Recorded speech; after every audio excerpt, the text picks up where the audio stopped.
Welcome to the Executive Corner Expert Talks by Kalkine TV. I'm Sage, and today's guest is Nicole Sidoti, the founder of Studio Clvr. And Studio Clvr is a boutique studio specialising in custom website design in Sydney.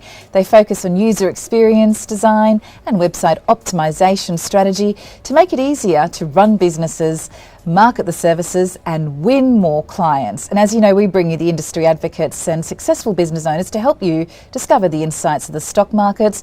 And bringing you live today, we have Ms Nicole Sidoti, founder of Studio Clvr. Welcome to the show, Nicole. Hi Sage, thanks for having me. Well, Nicole, it's so great to have you on the show because SEO optimization is so important running an e-commerce especially, and there's so many tricks of the trade, so it'll be great to have your expert opinion. So how can a strategic design make it easier to run an online business and grow the company at the same time? Well, I think most businesses today know that a website is so much more than a glorified business card. When created strategically, your website should be attracting more leads, it should be converting those leads into sales, and it has an enormous potential to reduce the admin burden on the team, whether it's a small team or a big corporate. The ability to reduce admin through using automation technologies on the website is a massive benefit. And thank you for putting that so succinctly for us. You started Studio Clvr, formerly named Pop.media, in 2012, is that correct? That is, yes. And since then you've worked with a range of... I'm sorry?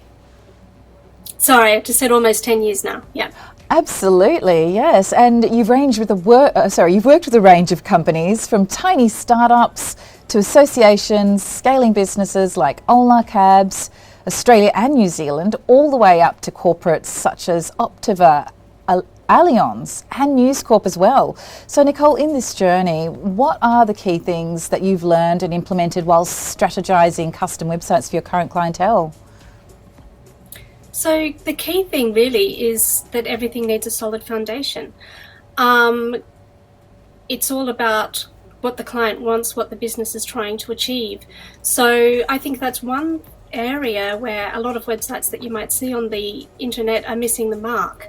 They aren't achieving anything for anybody, and when you sort of turn up on there, it's not even, as a user, it's not letting you get where you want to go. So if we're looking at everything with a really solid foundation about what the business is trying to achieve, what they're trying to communicate to their clients and customers, then you're in a really good position to move forward. And one of the best benefits really of a really strategic online presence is the ability to react to market change. So a good example is during COVID, any business that was already well set up online was able to completely mitigate the risk of having to make that pivot. Great. So understanding your business thoroughly is the first step towards designing a successful website. Okay, and that takes a lot more work than it sounds actually, to actually really dot those I's and cross those T's. However, new challenges arise as the market changes and businesses need to pivot and rebrand, as you just mentioned with the COVID scenario. So how, in those cases where the market changes and businesses have to adapt quickly, how does a business continue to deliver optimum results, in your opinion? So the key is, of course, understanding the business is crucial, but more than that, it's about really understanding the numbers. So every business knows that from a financial standpoint, they need to know their numbers, but that really comes all the way back to the design and marketing of the business website. And if your design and marketing metrics can be plugged in to the business metrics in other areas and your actual financial goals and results, then you're in a really good position to move forward, to pivot without too much stress, essentially quantify everything, and you're in a really good position to grow and react to change. That sounds fantastic. I mean, it sounds like it's easy to achieve if you know what you're doing. But I guess it must be frustrating for those small businesses out there who are trying to do it themselves, and they've got all the keywords right and they're using the high volume keywords, and yet they can't get on that first page in a Google search. In your expert opinion, how can companies of different scales grow their businesses confidently and organically in this ever-changing world? I think startups and small businesses actually have an incredible advantage in this area, because of the large corporates I've worked with in bigger enterprise organizations, they have so much existing infrastructure that it can be really, really hard to make digital change. But if you're starting from a blank page, you can set up all of your systems to help you out. And beyond just the keywords, the benefit of your website is being able to start that conversation with your potential clients and customers really early in the piece, so they can get to know you online and you can be really building your authority as the expert in your area. And then they come in and they'll buy from you because they know you, they like you, they trust you. Okay, so you were saying that knowing who your audience is really important as well, and you've got to attract their attention, capture their interest, and then hopefully make them want you, make them desire you. Okay, that's really interesting. I wonder what sort of tactics that businesses would deploy or employ to make that happen. Do you have any insights to share on that?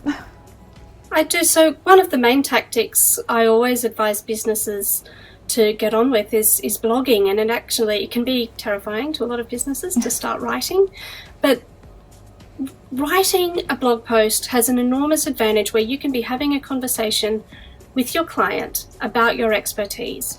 You can be talking about how you can solve their problem. You can be starting to educate about what their problem actually is. And a lot of clients out there, so for small businesses, their clients mightn't even know the full extent of the problem that can be solved yet. So your website and every single article that you write is an excellent opportunity to fully explore what the problem is and let the audience know why it is that they need you to solve it. And that can help massively with your keywords as well, of course. Great. Okay, so you just need to instill that confidence in your audience that you are authentic in your mission to help provide solutions. Great. Thank you for that. We're reaching the end of the discussion right now. So lastly, what new revolutions can you forecast for your industry and digital workflows in the years to come? Well, I think automation is already massive, but businesses are getting better and better at understanding how they can leverage automation technology and how they can use it to their advantage. I see a lot of businesses who are maybe using little bits of automation here and there, but the key areas where everyone should be really having a go is things like online appointment bookings, productizing services so that things can be automatically paid for online. And all of that comes together, as well as email nurturing, of course, setting up welcome email series and all of those sorts of things, can really help to give you a well-rounded, automated process that guides your customer, supports your customer without you even needing to be involved. So it's a huge load off your admin workload, as well as looking after a customer better. Another thing that I think is definitely huge and will continue to grow is artificial intelligence. AI obviously won't overtake entire workflows anytime soon, but it can be used for smaller tasks. So one area a lot of my clients are using it for at the moment is actually copywriting. There are some really great copywriting tools out there. Now, what I'd say is you need to be a good writer to use these well, because Google penalizes spammy content or content that's not really authoritative. So if you're writing quality content, then you're going to win. But one way to make writing that content faster is by really utilizing AI, and it can just speed up your process massively. So there'll be small tasks throughout a workflow that can be benefited from the use of AI, and every workflow should be using automation at every single point that it possibly can to streamline, systematize, and make life easier. That's great. Thank you so much. So if a company was to come to you and they've been using an online provider of SEO tools, and they say, here's what I've been doing, how can you help me? I can't make sense of it. Are you able to take over from there? Is it an easy transition over to your services? Well, the first thing I ever do with any client is go through what they're doing now and have a look at what they want to achieve. So everything starts with those foundations. So we need to look at where they want to go, how they can be helped. And I have a day service, a Clvr day, where I help a lot of clients just sort through a lot of the systems, whether it's the website, whether it's SEO, all sorts of things, and we'll get to the bottom of everything and clean it up. Sounds magic, because some of it seems straightforward, like the keywords, for example, but then there's also other things with backlinks and meta tags that seem like you need a little bit more insight into web development to really work that part out. Do you know of any good and tools just understanding online? audiences, I think, and Right. and where people are in the flow of their journey, the customer journey. Okay. Well, thank you so much. It just seems the more you know you don't know. It's just a rabbit hole and it keeps opening up. It's so interesting. Well, thank you for sharing your insights today. Really do appreciate your time, Nicole. Was there any final words you'd like to share before we close off the discussion? I think just good luck to everybody out there having a go online. Building an online business is very rewarding and you have a lot of potential for growth, so go get it. Thank you so much for sharing your insights today. It's been appreciated. Thank you, Sage.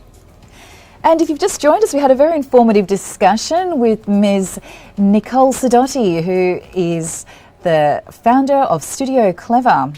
And you can watch the full recording via YouTube at Kalkine Media. Please keep watching for more expert talks, live market updates, and as we say, stay apprised and invest wise with Kalkine.